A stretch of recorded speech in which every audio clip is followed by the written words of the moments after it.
Bonjour, good morning. Mwaramutse neza.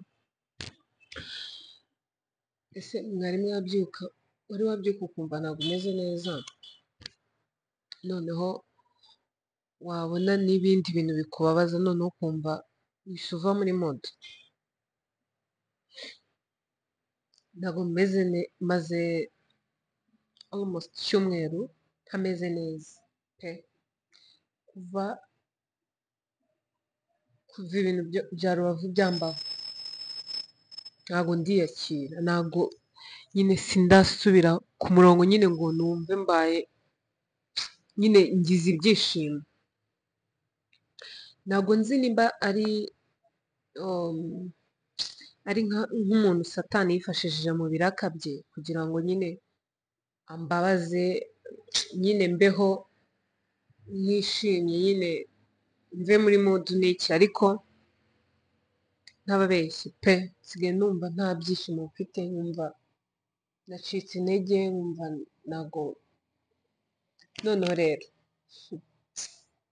cyari kinzanye, umva ndabinginze ntimurebe iyi video ngo mugende, ahubwo nkeneye ko mungira inama, kuko ibi bintu sinzi ukuntu bizanshiramo, keretse amaye video zanjye niko kuntu konyine numva byanshiramo, cyangwa nawe akagira itegeko rimuhana basi, umva nkabona ko nyine nawe bamuhaniye, kuko si ubu nababwira gute, ni ukuri nagerageje kubyirengagiza pe, ariko byanze kunshiramo.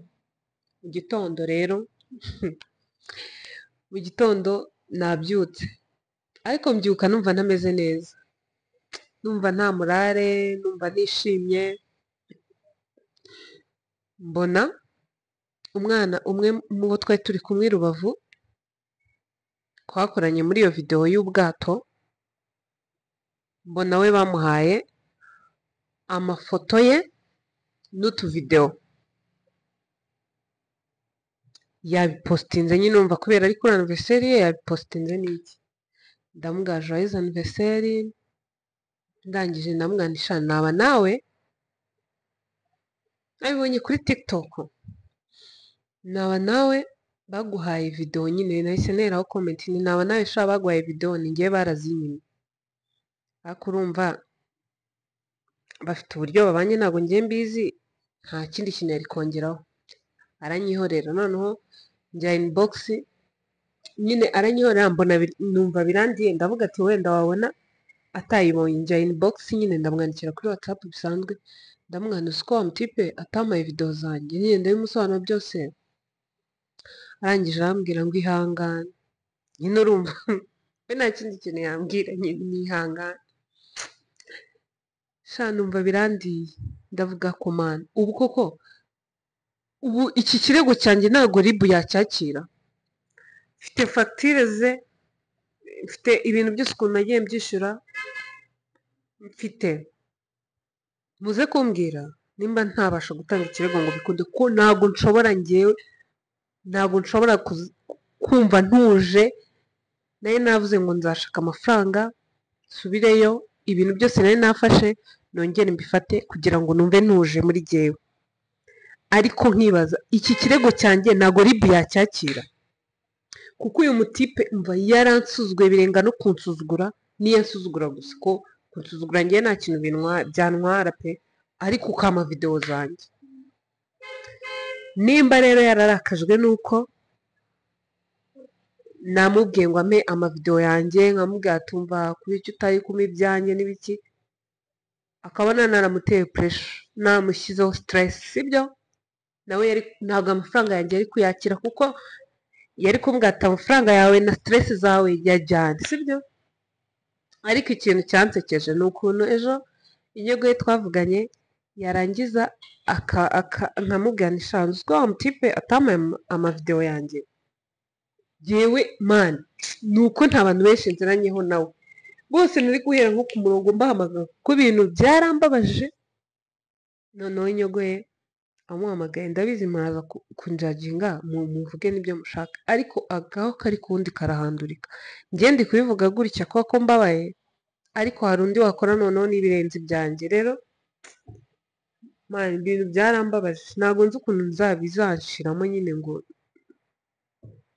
aramuhamagara aramubwira ati se kubera iki Cynthia wamwinyoye amavidewo arangije aramubwira ngo namuhaye amafaranga makeya katubyemere ngo amafaranga ngo 50,000 ngo ugiye ngo ntabwo nkoreye 50,000 ko ariyo wambwiye ko ntigeze nkukatuza sibyo kubera iki tutageze i Kigali ngo mbwira ati rero sha wankoresheje akazi kenshi ntabwo nari nzi ko biriya bintu birimo akazi none nasanze birimo akazi kenshi andi mafaranga ntabyo yigeze ambwira ahubwo wowe ikintu yakoze yaranyihoreye yanga no kuma amavidewo yanjye ahubwo gihe naramwandikiraga aho kugira ngo ansubize ahubwo agapostinga ibindi bintu nyine bivuze ko ibintu byanjye yarabibonaga n'ibyo namwandikiye yarabibonaga ariko nyine yabiciye amazi nta nubwo ashaka kubyumva sibyo rero mwabana mungira inama muri iki kugira ngo ibi bintu bimve mu mutwe bimve hano njye kuri ribu banyumvira ubusa bikomeze bindye se buri uko ndaza mbona videwo yatanze kuko ni batatu ubwo ni ukuvuga ngo nabonye iy'umwe nzongera mbone n'iy'undi nongere mbone n'iy'undi buri uko ndaza mbona videwo bizabindya nze kwicara hano kuri kamera mbibabwire mumbwire nkora iki kuvuga ngo nicare ntuze byo byanze pe do icyumweru kirashize n'iminsi 2 sibyo tuvuye Rubavu nkora iki kuko yaba ari nk'umuntu watinze kubyeditinga mwavugana tukakubwira ati rero sha ntabwo ndabona umwanya nageze i Kigali ngira akazi kenshi ibyo bintu babyumvikana cyangwa akakwitaba nk'uko asanzwe abeshya akagira n'ibindi bintu akubeshya ari ibyo byose nta na kimwe yigeze akora w'ikintu yakoze yaranyihoreye sha umuntu kwihorera ni mubi birutwa n'uko umuntu yakubwira urumva ukamenya ko ibyo bintu nyine umva bitanahari cyangwa bihari bizaza bitinze ariko bihari ariko uzi umuntu kwihorera waramwishyuye noneho amafaranga yose umva nta n'igiceri cy'atanu wamusigayemo rero nkibaza ko mfite ibintu byose yishyuye ibintu byose nishyuye ko mbifite nkaba ibintu twavuga ibi tujya guhaguruka i Kigali amafaranga twavuganye n'ibiki byose biri muri record za MTN nkavuga ati se iki kirego ngiye kugitanga ntabwo bajya mu ma voice twakoresheje nyine muri ukuntu twavuganye imbere yuko duhaguruka ngiye nkamubaza igiciro akakimbwira noneho bakamukurikirana bakamubaza impamvu atama videwo zanjye noneho nkavuga ati ubu nzagenda mvuge ngo uyu muntu ngo yanyimiye videwo nyine nkumva nabyo birancanze mvuga kuki abantu bahemuka ejo rero mva ku kazi akomana isi irashaje ako nitwe turi kuyishajisha pe kuko ntabwo nibaza umuntu muzima ufite umutima wa kimuntu akora ibintu by'ubugome ejo naratashye naha mu ma saa 9 saa 10 noneho umumotari yinjirana umuntu umupapa yari ari mu muhanda umumotari aramwinjirana amwinjiranye umupapa ahita amugonga umumotari yikubita hasi arakoboka ntabwo yababaye cyane ari okay wenda kubwe ko yayikubise muri kaburimbo ntabwo mbizi Imana imbabarire ariko nyine ntabwo yavuye amaraso nyine urumva amaraso twe niyo akunda kudutera ubwoba ntabwo yavuye amaraso nyine ntabwo yavuye nyine yarakobotse anikubita hasi wenda ashobora kuba yaranavunitse n'iki ko yahagurutse acumbagira noneho disi uwo mupapa imodoka irangirika noneho uwo mupapa masikini yavuye mu modoka disi aza kureba ko umumotari hari ikibazo agize urumva none ubwo yigeze areba imodoka numvise nyine hari abantu bagifite umutima nyine hari abantu nyine bagifite ubumuntu ibaze ko yavuye mu modoka areba umuntu kandi namwe murabizi ukuntu umukire ava mu modoka areba imodoka ye we yavuye mu modoka areba umuntu ko nta kibazo agize umeze neza n'ibiki disi ahita amuha amafaranga kandi ni umumotari umugonze ahita amuha amafaranga ngo ngaho ujye kwivuza ngo wiyiteho mana we naravuze ariko disi haracyari abantu beza, ntabwo abantu bose ari babi guys, ni ukuri kw'Imana ntabwo abantu bose ari babi. Uriya mupapa numvishije yo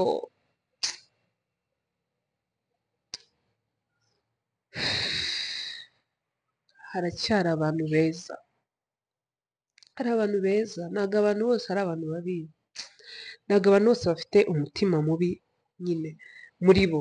Hari abantu bafite umutima wa kinyamaswa, reka mbe ariko mbyita, ariko hari n'abantu bafite umutima mwiza. Uriya mupapa Imana yo mu ijuru ntabwo muzi, nanjye nari ndi kuri moto, ariko Imana yo mu ijuru igikomeza imuherekeze imuhe umugisha. Gusa abantu beza ntabwo baramba bambi, ugasanga nk'umuntu ni umurozi yazengereje karitsiye ariko ntabwo apfa. Biriya bintu ubundi njye nabuze umuntu ubinsobanurira neza ngo mbyumve. Gute umuntu uroga agace kose abaho umva abaho imyaka irenze 100 yarakoze ibintu bibi akaramba, ariko ugasanga awukora ibintu byiza. Se Imana ibigira ngo basi ikwitwarire utazandurira muri iyi si. Gusa guys mungire inama, ndenda gusara, video zirenda kunsaza. Gusa uriya mupapa yatumye menya ko haracyari abantu beza. Gusa nanjye ndabizi ko hari abantu beza, ntabwo abantu bose ari abantu babi. Ikosa ryose mugenzi wawe yaba yaragukoreye, even if ko naba naramubwiye nabi, naramwishyuye, kuki yemeye amafaranga? We kuki yemeye gufata amafaranga nimba atari ubugome koko? Kuko yankoreye utuntu twinshi ntaza ngo mvugire hano kuri kamera, ariko nibiba ngombwa ko ari nabyo bituma mbohoka, nabyo nzabivuga. Kuko Igisenyi ho habaye udukoryo, habaye utuntu n'utundi. Ariko nkibaza nimba yaremeye kwakira amafaranga yanjye, kuki atemeye kumpa ibyanjye nk'uko twari twabyemeranyije? Tujya guhaguruka naramubwiye ati tutazapfa amafaranga, nabyo kumbwira ngo nkugenere, mbwira amafaranga nzaguha. Ariko ahari amenye ko uko irira ryanjye ritakara hasi nawe nta mahoro azagira. Najya kuri RIB ntajyayo, nzi neza ko umva sigurira nk'inkunguzi shado, nawe nta mahoro uzagira. Umva uyabike, uyasibe, uyakoresha ibintu byose ushaka, ariko nawe uko ndira, nawe umva amarira yanjye ntabwo uwo munsi uzaza wirirwa neza. Buri uko nzaza ndira, icyo cyo ndakizi. Ushobora kutamenya icyakubayeho, ariko buri uko uzaza wumva utameze neza, ujye umenya ko narize. Ujye umenya ko narize, uvuga ati aya buriya yankunguzi yarize. Ni ukuri ujye umenya ko narize. Rero guys, ni ukuri twige kubanira n'abandi neza. Ese ako iryo joro ubundi abantu bavuga dushaka kuzajyamo twese, utabanira neza n'abantu, utabanye neza nabo ubona, bibi bivuga neza, ibihambiriwe mu isi no mu ijuru biba bihambiriwe. Rero byiza kora ibyiza mu isi, ibyo dukora nibyo bizaduherekeza. Ariko uzi umuntu bajya guherekeza ku inuza yapfuye bakabura ibintu bamuvugaho. Mwari mwabibona ibyo bintu nyine, hakazamo utuntu two kubeshya n'iki. Ariko iyo umuntu bari kuvugisha ukuri n'umuntu bari kubeshya biba bitandukanye. Mureke dukore imirimo myiza kuko niyo izaduherekeza. Uriya n'umwana mutoya aracyakura, birababaje kubona umwana ungana kuriya uhemuka. Wenda mwumva sayidi yanjye, sayidi ye ntayo muzi, ariko umva nk'iyi Imana yo mu ijuru nimba hari n'ikintu namukoreye sha, usibye gutongana gusa. Gutongana aho naratonganye pe, no mu bwato naratonganye, mubaza impamvu anshyirishamo atuma nishyura fagitire y'amafaranga menshi, ariko yari amafaranga yanjye nawe buriya yaraye, usibye no kuyatonganira. abantu barikunda guys, abantu barikunda ariko ndabakunda, bye.